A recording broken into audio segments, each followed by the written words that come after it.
Welcome to the Outlaw Radio Show, the video edition.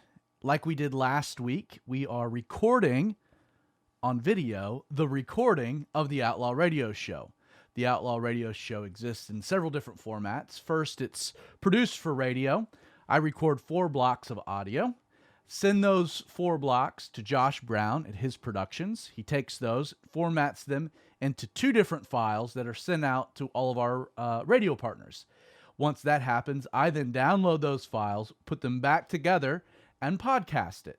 What you're going to get today is just the recording of the Outlaw Radio Show. And so we'll do 4 different blocks. I'm joined again by Creighton. Hello. Creighton, thank you for being with us again. Creighton is not going to be on the radio show, but between each block, like we did last week, Creighton and I are going to interact. So if there's questions that arise, Creighton, go ahead and make do my best to remember them and then ask them in the breaks. Absolutely. Make a middle note, and then between the breaks, we'll talk a little bit more about things, and hopefully the folks will enjoy it. So with that being said, we will drop the music.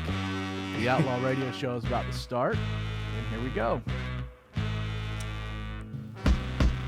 Welcome to the Outlaw Radio Show. My name is Zach Adams, and I pastor a church located just outside of Athens, Georgia. The name is Calvary 316. You can learn more about the church by visiting our website, which is calvary316.com. calvary316.com. Our service is at 10:30 presently as a result of the coronavirus. We are not having an in-person gathering, but instead we are live streaming our service. And so wherever you happen to be listening, whether you're local or not, if you're listening via one of our wonderful radio partners, however that is, wherever you are, you can tune in if you don't already have a church and check out our live stream, our Sunday service there at Calvary 316. Regardless of how you're listening or where, whether you're on the podcast or listening on the radio, I do hope you stay with me over the next hour as I seek to deconstruct the negative perception that the world has of Christians by boldly, honestly discussing relevant topics. And the truth of the matter is that there is no more relevant a topic than COVID-19, also known as the Chinese virus, also known as coronavirus. Where I sit right now, we are recording. It is March 24th. It's Tuesday. This will be edited tomorrow. Will be set up on the server. If you're listening on the radio, you're not going to hear this until the following Friday, so a week from this coming Friday. This should be podcasted tomorrow, so it would be the 25th. Same with the video. And I just want to start. I don't want to spend a ton of time on this because things are rapidly changing, and I think everyone's really in tune to their local news. The coronavirus is dominating the news. It's dominating society. It's dominated really everything. We don't have sports on television because of the coronavirus. We're not talking about anything else in the political sphere because of the coronavirus. We're not talking about an upcoming election in November because of the coronavirus. We're not even hearing from one half of the presidential candidates. Joe Biden has been locked into some bunker, and we're not hearing from him at all. Everything in our life, society, has been dominated by the coronavirus. And so I don't want to spend a lot of time on this, but it is relevant and important for me to just kind of quickly address where we're at. So where we are right now, if you've been following the news, and this will continue for the next week, I would say maybe week and a half, but we have more and more shelter-in-place orders taking effect across America. First started with certain places in Washington State, then it extended to San Francisco. The entire state of California is now in a shelter-in-place mandate. Started in New York City, expanded to all of New York State, also New Jersey. Michigan is now in a shelter-in-place. Cities are starting to enact this. I know last night, Kansas City in the heartland went into a shelter-in-place mode. The city of Atlanta is about to enact the same type of a policy. This will continue as the coronavirus spreads and as it continues to affect society and places more and more a strain on the healthcare industry and our hospitals. The idea, again, is flattening the curve. A lot of people haven't been talked about this. Flattening the curve is just we don't want the coronavirus to spike really fast. And then that, as a result, you have so many people coming into the hospitals that we're just not able to handle the influx. And that places all kinds of weird ethical quandaries that we've been seeing in places like Italy, where they're now having to kind of ration care and determine who should get ventilators and who shouldn't. And so flattening the curve, yes, the design, the idea, the intention of this is to just kind of, instead of everyone getting this at once, and people won't be this honest about it, we're just trying to spread things out where everyone gets it over a period of time. And so flattening the curve, we're all going to get it. A vast majority of us are going to get it. We just don't want everyone getting it at once. Now, what's dangerous about that is that flattening the curve, while it does help the hospital systems and whatnot, it prolongs the epidemic itself, this pandemic. It prolongs the length in which people are getting coronavirus, surviving coronavirus, developing an immunity, therefore, to coronavirus. The fatality rate, as of now, it's continued to go down. Worldwide, it's been holding relatively steady at 4%, but there's a lot of factors. Italy, it's been worse, been in the 9 percentile. In America, we've really seen it from 1.3%, now beginning to dip below 1% as we've increased testing capabilities. And so testing more and more people increases those numbers. The death rate's continuing to be kind of steady. And so that creates a bit of a divide mathematically. What will be interesting within the next week is we'll see more and more people who have contracted this virus a week ago start to reach that really dangerous point within the maturation of the virus. So we might see in the next week or so the fatality rates spike. We are, and again, I don't want to spend tons of time on this, as a result of flattening the curve, extending this out, we're kind of in this catch-22. I don't envy the president. He is having to make very difficult decisions, and I think in the next few weeks, those decisions are going to become compounded as far as just their effects and their seriousness of it, because the economy, a lot of people are coming out, they're saying the solution or the cure to the problem might create a much larger problem. I talked about that in our previous episode, just where we're creating a much larger economic crisis as the remedy to dealing with the coronavirus problem. And if your solution to a problem creates a larger problem, it's better to do nothing. And so even now, there are a lot of smart people having serious conversations of what this really looks like. Like, can we really go into a nationwide lockdown? If that creates a Great Depression, what does that look like? Could you have more people die from the economic solution to the coronavirus than actually have died from the coronavirus? And again, I mentioned this in our previous episode, but I'll reiterate it.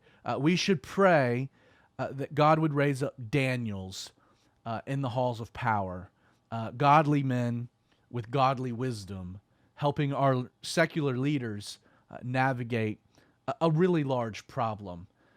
You know that this is getting more and more serious when finally the 2020 Olympics have been postponed for a year. Japan's done a really good job of mitigating the spread of the pandemic, keeping their percentages very low. The Olympics weren't until mid to late July into August, which is why there was a lot of hope that maybe they could prolong making a decision, things would subside, and they would be in a good spot to maybe move forward with it. Maybe with empty arenas, but still being able to have the Olympic Games. They've now made the decision that that's impossible. That's alarming because, again, really smart people are now making determinations about events occurring late July that's not going to be feasible. I think it's a safe assumption where I sit today that there's not going to be school until the fall. Now, that might not be universal to all school districts across the country. I think if you live in California, you live in New York, You live in New Jersey. It's probably safe to make that assumption. I know here in the state of Georgia, the governor very recently came out and has pushed kind of the decision day off to Easter Sunday, which is April 12th, which is our week after spring breaks and whatnot. But I think even in our context here in my county, in our area, the state of Georgia, I know as a family, we're just really kind of preparing for the reality that our kids are not going to go back to school until the fall, which now makes it incumbent on us to make their studies very important. I think youth sports will also kind of be canceled, which is really disappointing for me. I coach both of my sons. Through the month of February, we're gearing up with all of our practices, batting cages. Man, I had a great Pee Wee baseball team. And then everything kind of got postponed the day before our opening day. And we were holding out hope that maybe we would get back to things. But if we do, it will be a very shortened Little League baseball season if we have it at all. So I just think we should societally lower our expectation for where things are going and what will come back. As a church, realistically, man, we're not going to have Easter Sunday in person, which is just insane. I think it's probably, even if some of the mandates are lifted, I realistically don't see us gathering back together as a fellowship until probably the middle of May. But at the same time, things can change, and that's not ironclad. It could go back further, or maybe, Lord willing, things subside and we're in a much better spot. Again, only wanting to dedicate a little bit of time to the show about where we're at. I will say that there are people that are longing for and hoping that when the temperatures increase, we're going to see the virus subside. And if you do some research on that, you'll find conflicting reports. One report pointed to Spain. Spain is at a 6.8% fatality rate, over 39,000 cases, over 2,600 deaths. People are pointing to Spain by saying, well, this coronavirus might not be, it might be heat resistant. And so that might be kind of a false hope, thinking that if the temperatures rise, the coronavirus, like the flu in a lot of ways, would go away. That being said, doing a little research today, in Barcelona, as an example, they've had a very mild climate. So their temperature has been ranging from 50 to 65 degrees, which is interesting in Barcelona.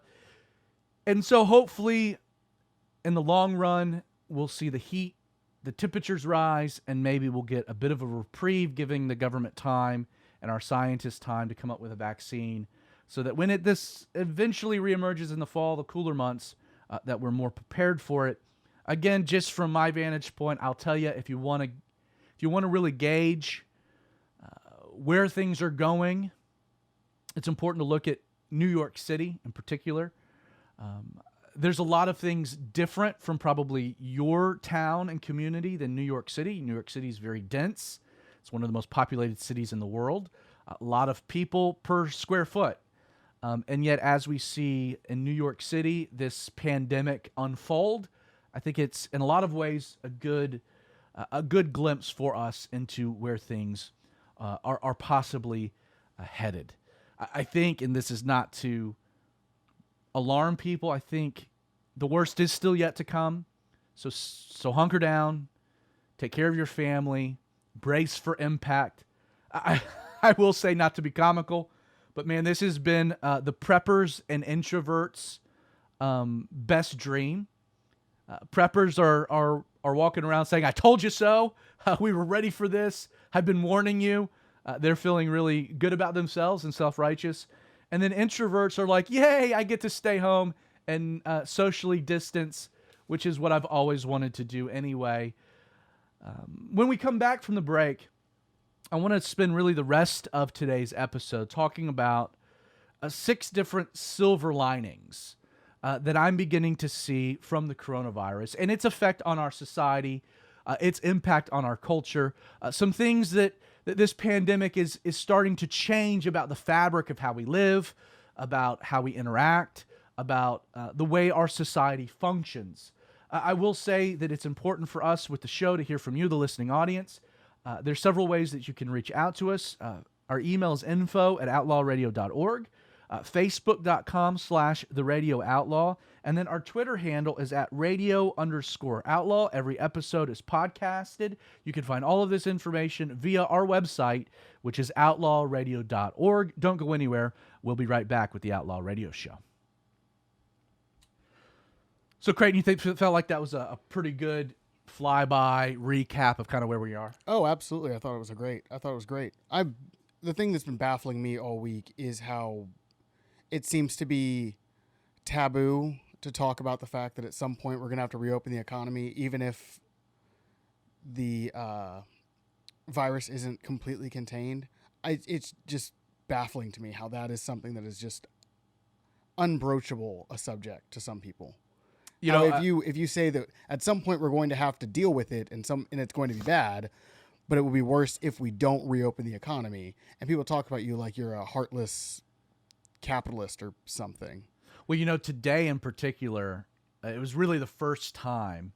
And again, if you're watching, this was not for radio because it won't be relevant by the time this episode airs. But it's great for our conversation because this will be posted tomorrow. But today was the first time that the president really came out and was like, the cure might be worse than the disease. Right. And we have to kind of take a moment and reevaluate. He had rolled out 15 days to mitigate the spread, flatten the curve. That will be up early to middle of next week. And now we're beginning to have a conversation, or at least today that conversation really began, kind of took off, about can we really shut down society? Like, will our economy even survive that? Will the damage be done to people be worse than infection?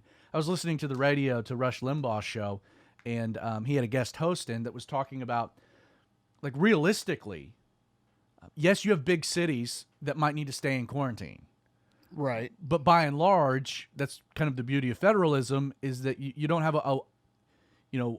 one solution for all communities, because every community has kind of different risks, and that what might end up being the best solution is if you're an elderly individual or you have pre-existing conditions, because we know, and the data is very solid on this now, that those are the highest risk. Those are the people that the fatality rate's astronomical concerning. Right. And that, yes, young people can contract the virus, kids can contract the virus, but it doesn't seem to be as great a health risk as older folks. And so the idea was, well, maybe you should quarantine old people, you should quarantine those with higher risk, self-quarantine, stay in place. And that kind of the younger people need to get out there and save the economy. Right. I even heard last night on the news an older gentleman in the government make the statement that I'm willing to take that risk, he said, because what kind of a country are we going to even have to leave our kids or our grandkids? I mean, they're talking about a $2 trillion stimulus plan if the Senate can get their act together. But we aren't even talking about what that does to the debt. Like, that has to be paid back. What's... Right, we can't just print money to give to people so they can pay their rent. That money has to come from somewhere, and at some point, all of this debt will come due, right? It will all come due, and you can make loans. There's solutions to this, but again, I think finally we're having some really rational conversations about the effects of the policy. And it's a shame to see people, like you were saying, come out and blast that as, well, we should care more about people's lives than money. Right, like as if we're just caring about money when we say that we need to protect the economy, which is obviously not true. When people lose everything, suicide rates increase. There's been a direct correlation that's always been made between poverty and quality of life and life expectancies. Right. If the economy actually crashes, like Great Depression style crashes, people are going to die anyway, regardless of the coronavirus, like they did in the 1930s. And the coronavirus is still going to be here. Right. Well, anyway, we need to get back to Sorry, the show. I didn't mean to take up too much time. No, guys. that was great. No, that was wonderful. again, we're going to talk a little bit about some silver linings that I see. So this block's 12 minutes. Buckle up. Here we go. 3, 2, 1. Welcome back to the Outlaw Radio Show. We're talking about the coronavirus because really what else are we going to talk about? It's dominating everything. And it's a big story. It's having a direct impact on all of us. Whether you've gotten sick or you know someone that is sick, whether you've maybe tragically had a loved one die from this thing, regardless the economic impact everyone is experiencing. A good buddy of mine ended up losing within about 30 days over $200,000 worth of his retirement. A guy recently retired as a result of the coronavirus. It's affecting everyone. But at the same time, there are good things. I'm going to kind of call this silver linings. So even a storm cloud has silver linings. Like there are edges of hope. We're going to try to look at this, at least in the rest of the episode here today, from a positive angle. At some point, this crisis will be mitigated. The storm will pass. And it's true that the world we live in post-coronavirus will in all likelihood look much different than the world we lived in before coronavirus. In a lot of ways, it's going to look worse. We're not going to talk about that today because we're going to be positive and uplifting. That might be a future episode. Things that will change in our society for the worst as a result of this pandemic and what we've all had to endure. But I do think that there are some positives, some positive results that when the dust settles, when we're all free and clear, I've actually written down 6 things that I think will be positive results from what we've all endured. Number 1, I think it goes without saying that there's going to be a change in the way we all approach financial preparedness and security. As a result of the coronavirus and its economic impact, it's kind of pulled the Band-Aid off on the way that we all deal with money. As individuals, I mean, people are freaking out about losing a job, losing their source of income, and their ability to make one mortgage payment. I read some stats before all of this happened about the amount of debt that we are a culture where most of our lifestyles are not sustained by the amount of money we actually make. And that in the process of it all, we live on debt. We don't live within our means. And beyond that, we don't live with any type of preparedness. Dave Ramsey, financial planners, my dad always cautioned, Zach, you need to have at least 6 months in savings. You know, in case of a rainy day or a disaster, you need to have 6 months worth of money in a savings account that if you had no more money coming in, you're not going to lose your house. You can still pay your bills and you can endure.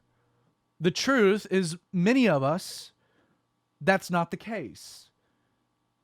I read one stat, again, before all this happened, that most people are either living paycheck to paycheck or have at most about $500 in their savings account. I read one stat where the majority of people in America don't have enough money to be able to pay a $500 unforeseen expense without using credit to cover it. We're in bad shape financially because none of us were really prepared for this. Mounting credit card debt, student loans, car payments. We have all been living beyond our means. And now we're stressed out about it. We're stressed out about it because that house of cards is coming tumbling down. We're in a tough spot. We all are. And I think one of the silver linings moving forward, moving beyond this, is that we're all going to take kind of a serious moment and reevaluate the way we've handled finances. I think it'd be smart for a lot of us to save money. This has taught us the importance of preparedness. One of the things that's still blowing my mind is we're really, where I sit right now, like a week and a half into this. And we've got businesses that didn't have enough savings, that their business model didn't allow for them to practically endure a week and a half of no money coming in. I mean, that's a problem, systemic problem within our economy, within the way that we do business. Businesses need to change the way that we function. That we need to stay within our means, that we need to be wise about our finances. You know, number two, aside from the fact that I think the silver lining of coronavirus is that when we all look back, we're going to start maybe being more, we're going to be approaching our money with a little bit more wisdom and prudency, that we're going to approach things with a little bit more self-reliance than relying on either government handouts or loans. But I think secondly, and I know that this is going to resonate with a lot of the moms out there listening, I think when we look back on all of this, we're going to have a complete new appreciation for our school teachers. And the reason that I say that is our school teachers have been, by and large, put on the sidelines. Now, yes, we've got distance learning that's happening. We're utilizing tablets and video. And I know for my kids, our teachers, bless their heart, they've been sending every day emails with different assignments and PDFs that we can download. God bless the teachers of America, the public teachers, the private school teachers. But man, our teachers do an incredible job. My wife, after one day of homeschooling, I asked her, I said, "How are things going, Jess?" And she goes, "Well, day one, I've suspended one student for showing up to class late, and I've wanted to expel the other. So yeah, it's been going swimmingly." And I started laughing. Just today, second day, day two, I overheard my wife talking to my son Quincy, making it abundantly clear, "Son, you're having the same problem here, paying attention, staying focused," which tells me that the problem has never been your class or the other students or your teacher or the school, but the problem is you. So you need to tighten up, son, and we're going to change things. Again, good stuff. I think it's a great thing that parents are getting more involved in the education. But I know I can speak for my family that a renewed appreciation for our teachers, I'd like to see when this is all said and done, politicians start running on giving teachers significant pay raises. These people are dear saints. They're doing difficult jobs. And man, we need to have an appreciation for our school teachers. And kind of in line with that, not its own point, but kind of to be, is, man, I have a renewed appreciation for our service industry. Because really it's those people that are getting hammered. It's the restaurants. Not the big chain restaurants, like the Chili's or the Applebee's or the Olive Gardens, but your mom and pop shops. The places that I tend to really love and appreciate. We've got a local joint in downtown Winder. The name of the restaurant is Bistro off Broad. My wife and I, it's been a godsend for us because it's a cool kind of urban restaurant out in rural Winder, kind of a little town not far from us. So we can do a great date night without having to drive to Atlanta, without having to drive to Athens, some of the bigger cities. We can enjoy a night, date nights at Bistro.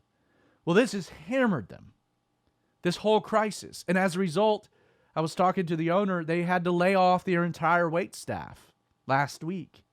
And then quickly pivot, the manager, the head chef, the sous chef, the only employees remaining.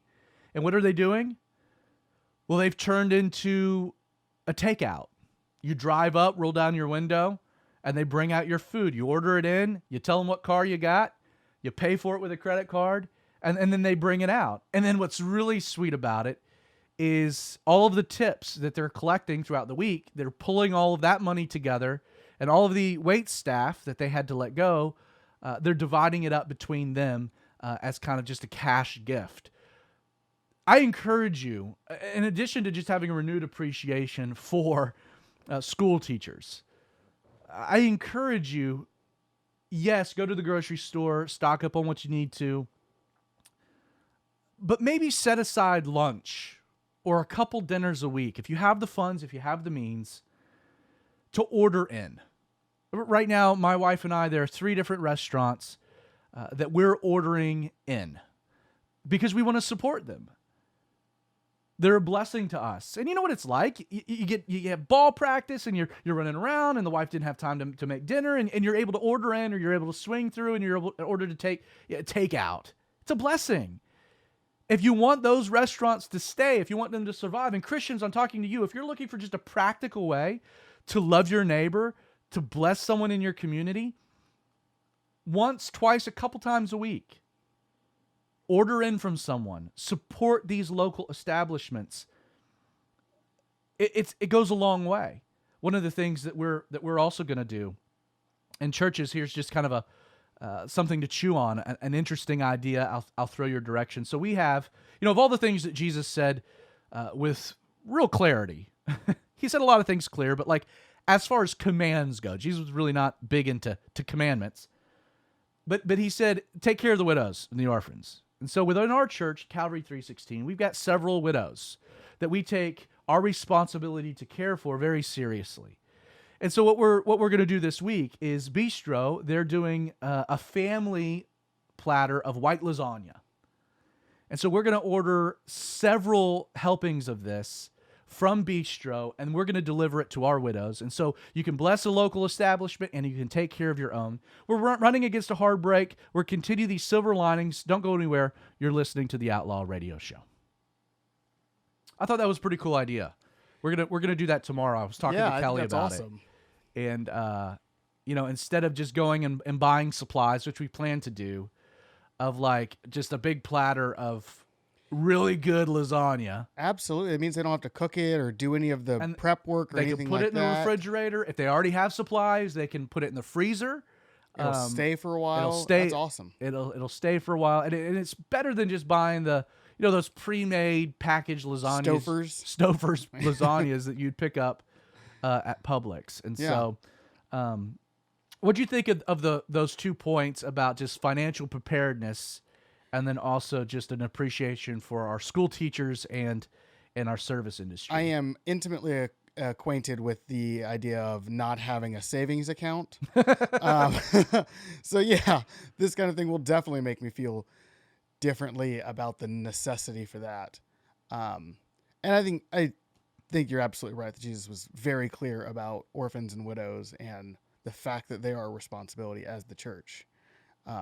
I also didn't know that Bistro was taking tips to give to their service staff. They are. That is fantastic. Yeah, I think it's such a cool idea. That's the kind of company you want to work for. And if you're looking for someplace to bless, that's the kind of, yes, absolutely. Because they're not just hoarding the money for themselves, but they're actually trying to place into a terrible situation where they had to let go of their staff, that they can still creatively figure out a way to contribute, to give back instead of just hoarding all of the money. Yeah, I'll tell you. And again, there's all kinds of restaurants that need this, but for us, the 3 restaurants that we're gonna really try to do this with is Bistro, obviously. And if you follow me on Facebook, I've been passing that out. Calvary 316, support these people. Mm-hmm. The other one is off of Highway 11 while you're heading into Monroe. Okay. Rocky's. It's a little pizzeria joint. I know that place. Right there with the gas station. Rocky, Maddie's the guy that runs the place. Good dude. And the same situation. They've had to let go of some people.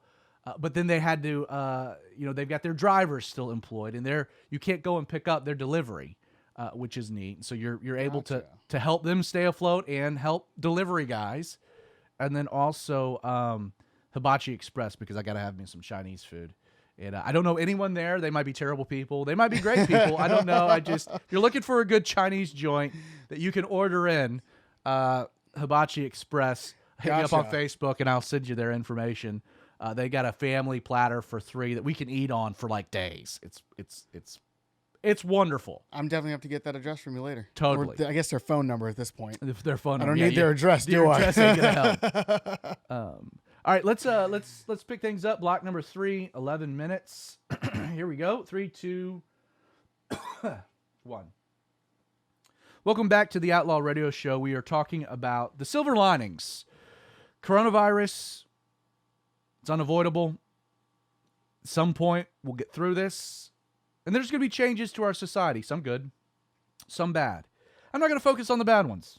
Maybe that's another episode. I want to focus on some of the good ones, some of the silver linings to this crisis. Number 1, I think we're all going to kind of reevaluate how we handle finances so that we're individually prepared to be able to endure a crisis like this. I think a lot of us were not ready. Number 2, we should all have a renewed appreciation for school teachers. I know my family does. They're saints. They deserve a raise. Our service industry, the local restaurants, if you want to see them all die and go away, then don't support them. If you'd like to see them stay around, as Christians, this is a practical way we can love our neighbor and serve our community by supporting them and ordering in. Number 3 to these silver linings is, and this is a hope,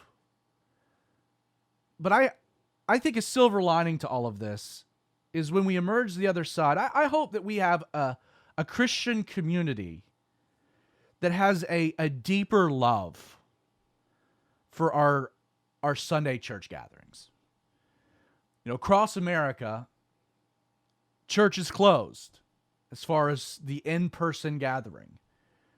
We're all largely social distancing, self-quarantining, staying at home. And churches have met that need and the recommendations laid out by our elected leaders of not gathering 10 or more, by live streaming our services, which I think is a wonderful thing. It's a good thing. But you know, I hope that when all of this is said and done and we can start gathering together, that every single week, you know, you often don't know what you're missing until you don't have it. And, you know, they talk about, the stats are that, you know, a regular attender is 1 to 2 Sundays a month is a regular attender. And that's the truth. I mean, let's be real about it.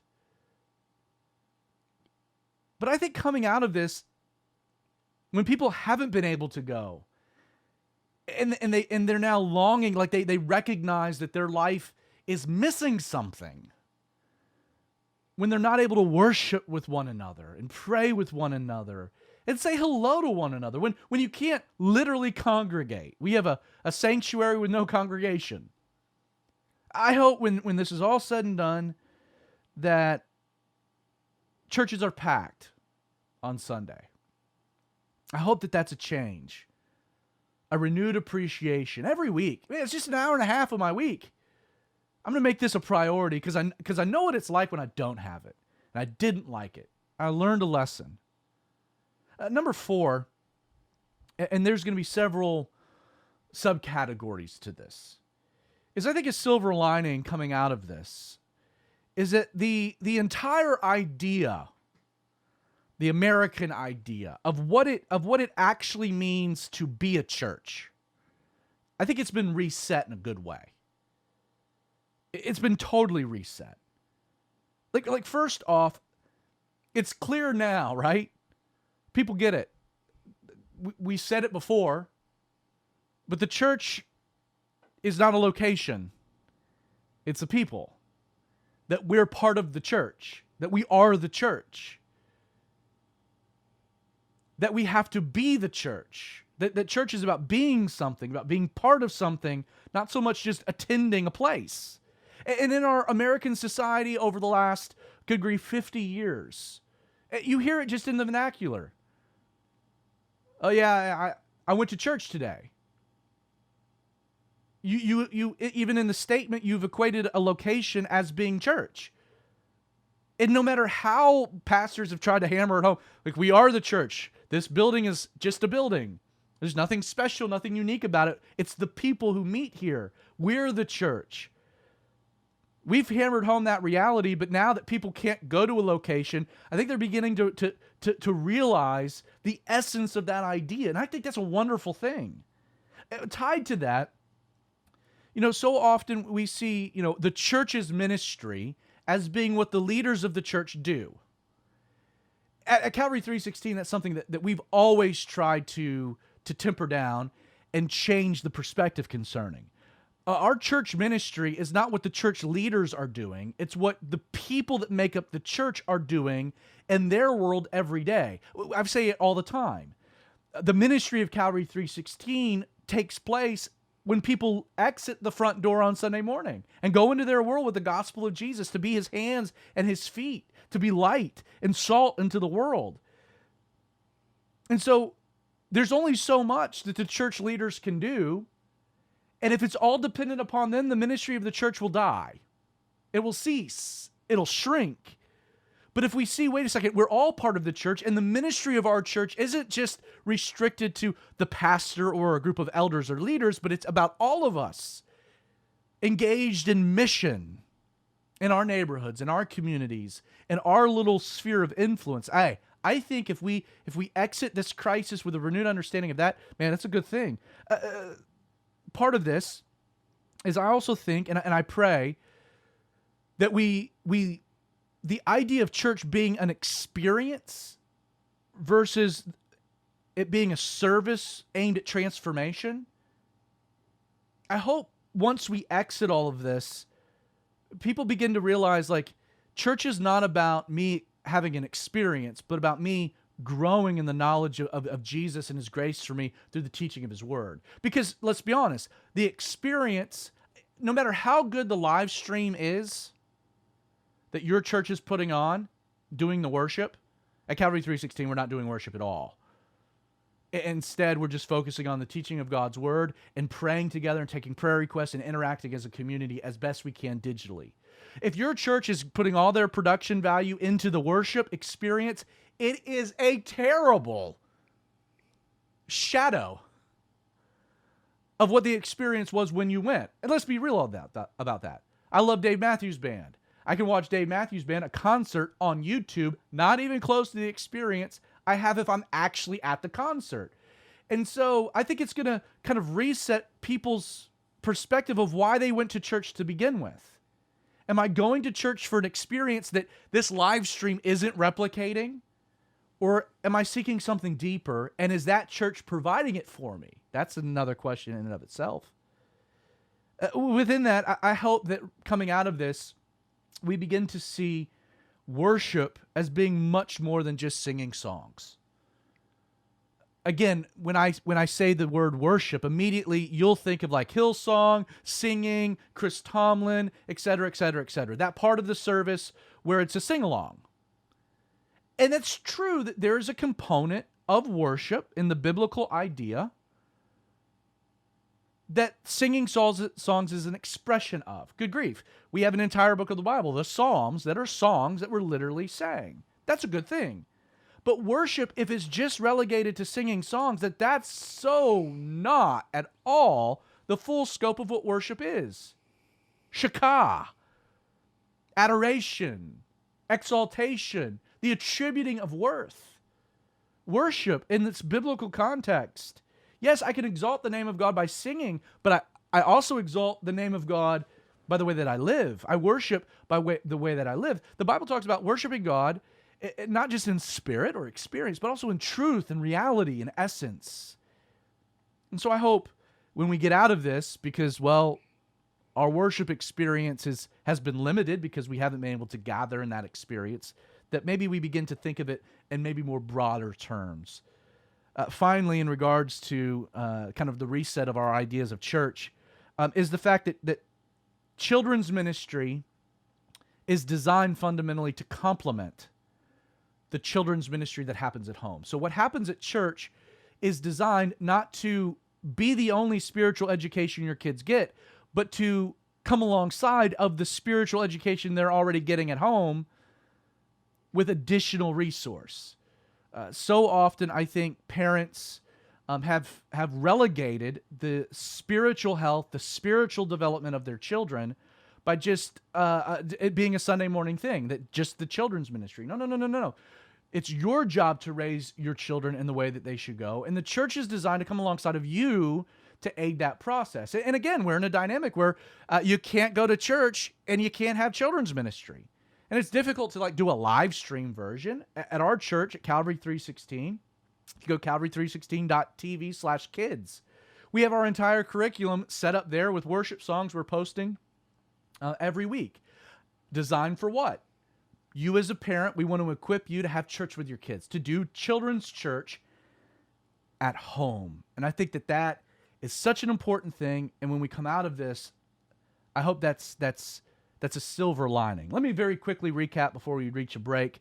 I hope that there's a change in the way we handle our finances. I think that there should be a renewed appreciation for our school teachers, our service industry. I think there should be a deeper love, I hope, coming out of this for the Sunday church gathering, when we gather together, that we recognize what we're missing. And then the idea of church has this big reset.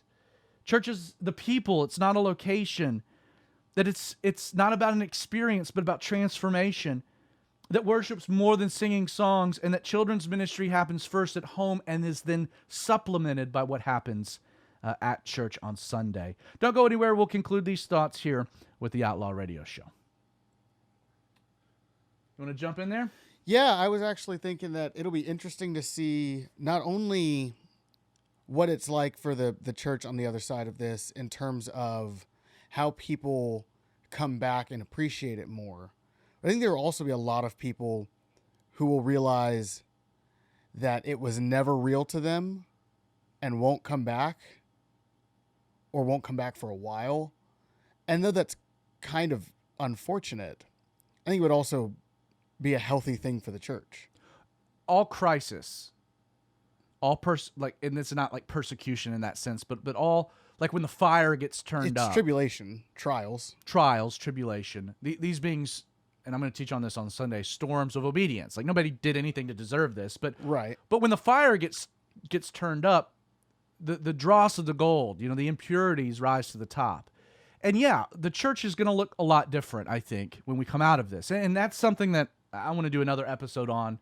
Like an entire one? An entire episode mainly on that. But I agree with you. I think that there's a lot of people that are going to be like, I didn't actually miss this at all.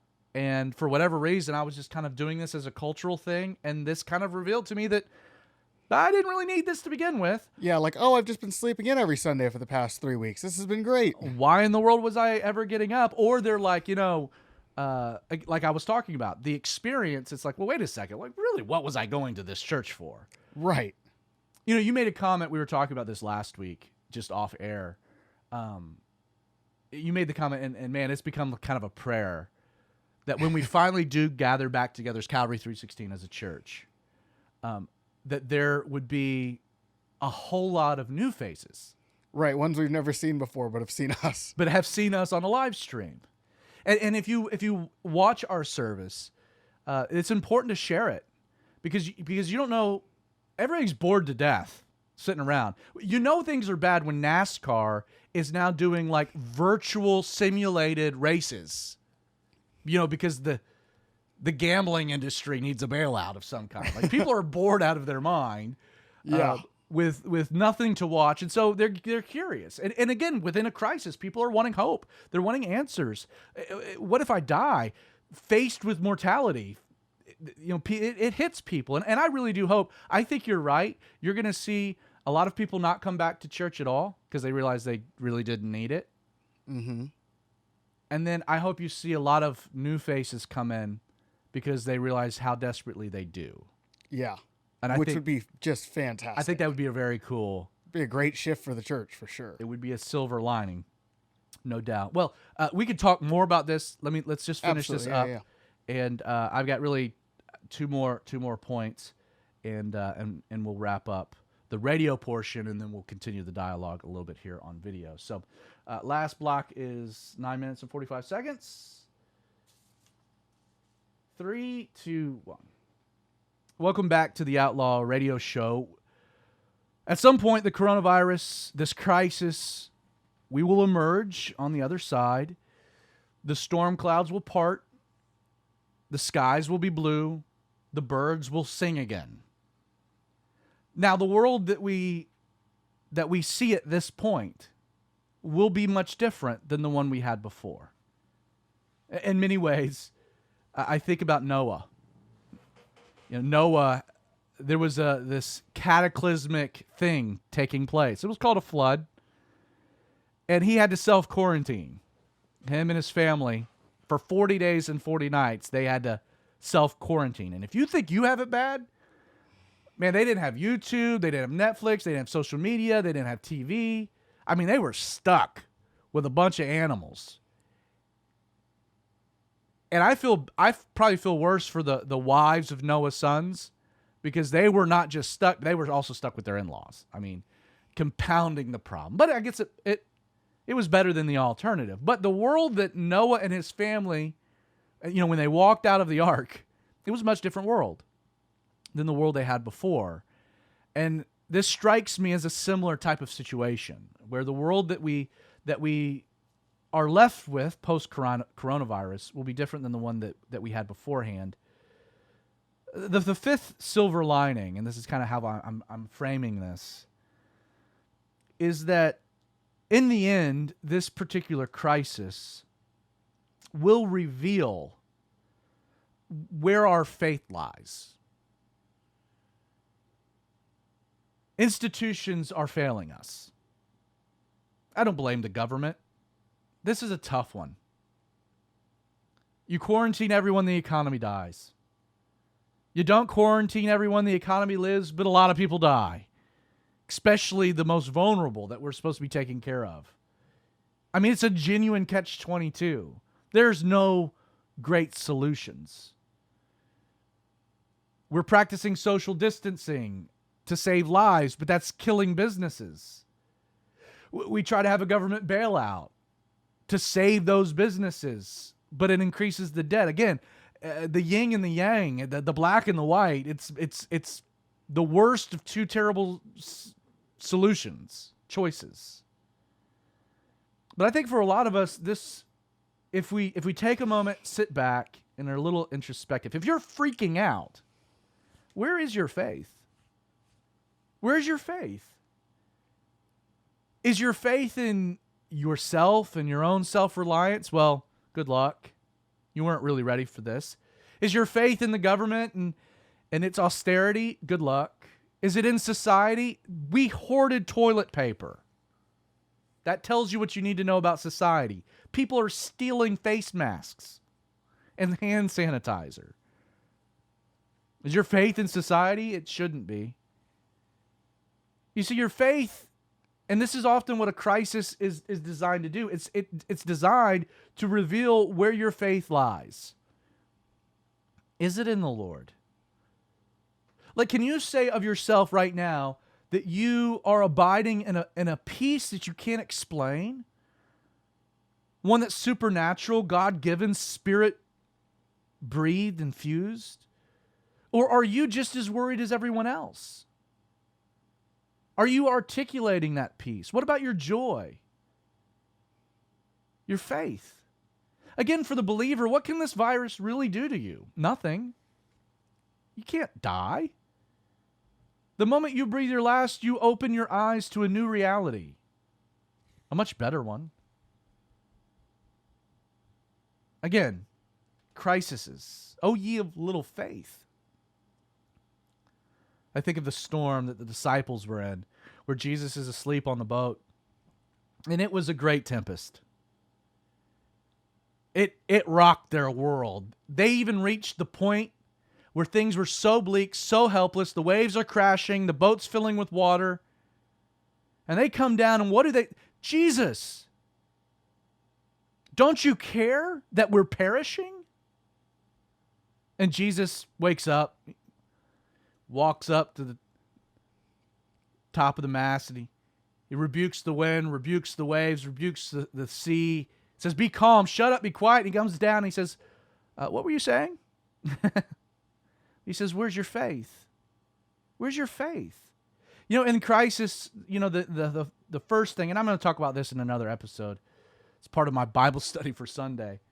But man, don't we immediately question whether or not God cares?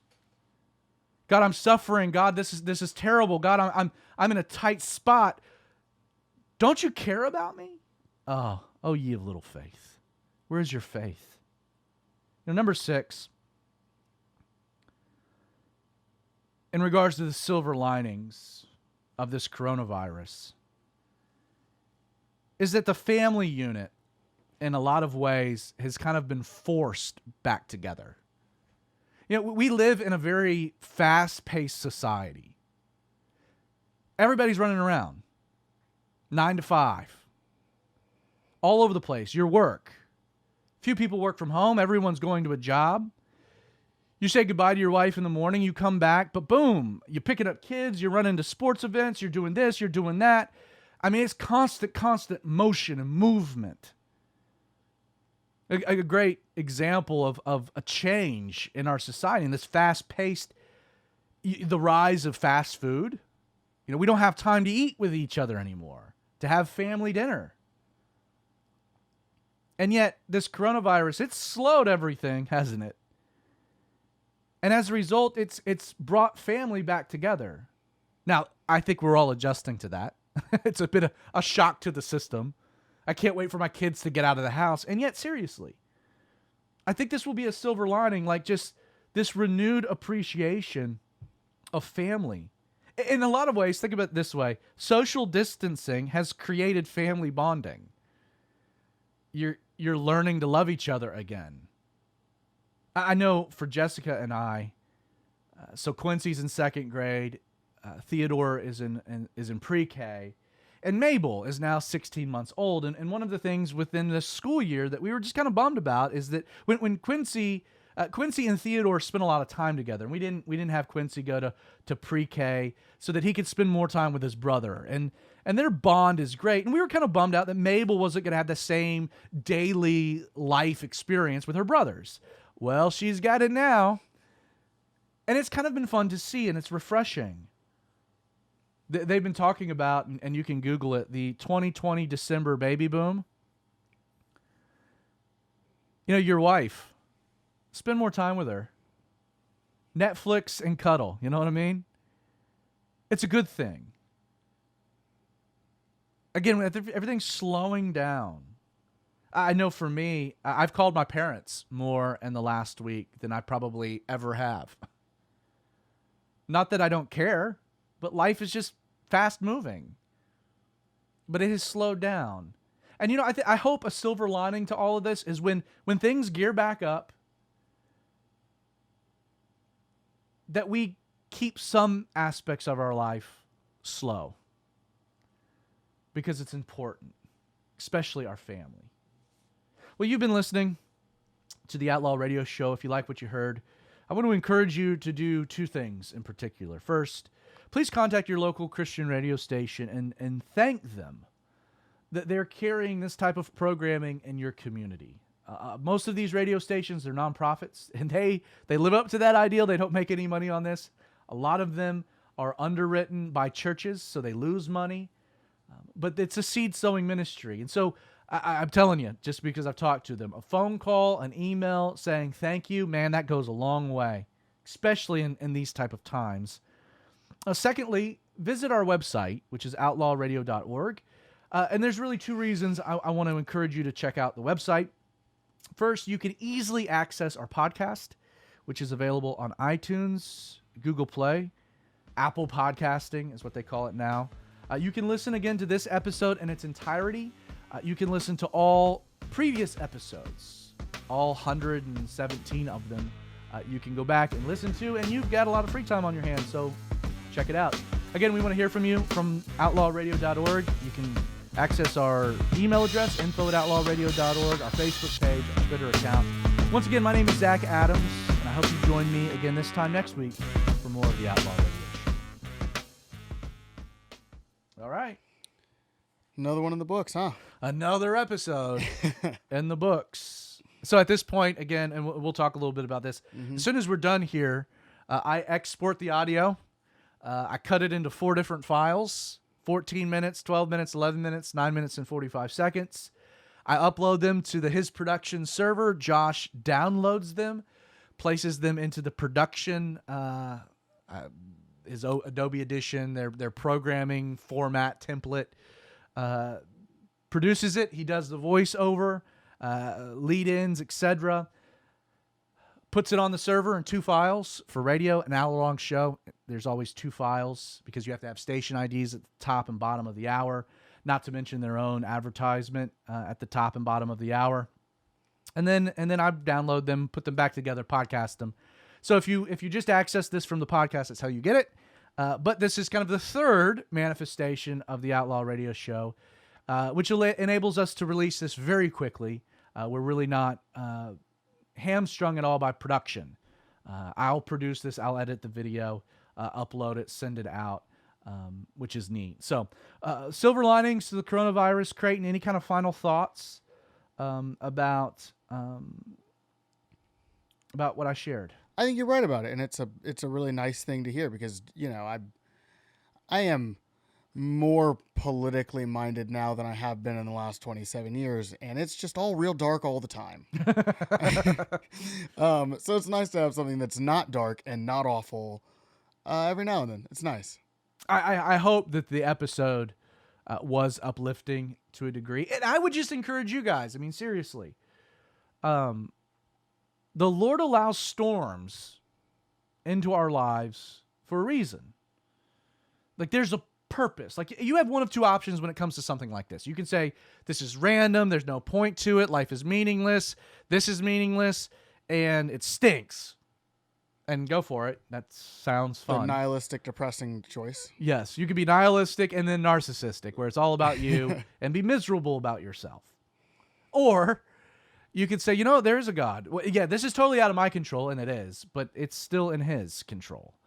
And if it is in his control, and he's allowed you to experience what you're going through, all things work together for the good for those who love God and are called according to his purposes. And so I just encourage you to take a minute, take a step back, and say, Lord, I don't want to come out of this crisis not learning something. Not growing from it. Yeah. I think you feel the same way, right? Absolutely. I think that's a great way to put it. I mean, if we're gonna do the do, we might as well learn something. If we're gonna do the do, we might as well learn something. Well, listen, I hope you enjoyed today's episode. Creighton, thank you again for being. Always a pleasure. It's always a pleasure. Again, it's nice talking to someone, kind of the audience member of the radio show. So that I can again, talking to someone not my refrigerator is always a blessing.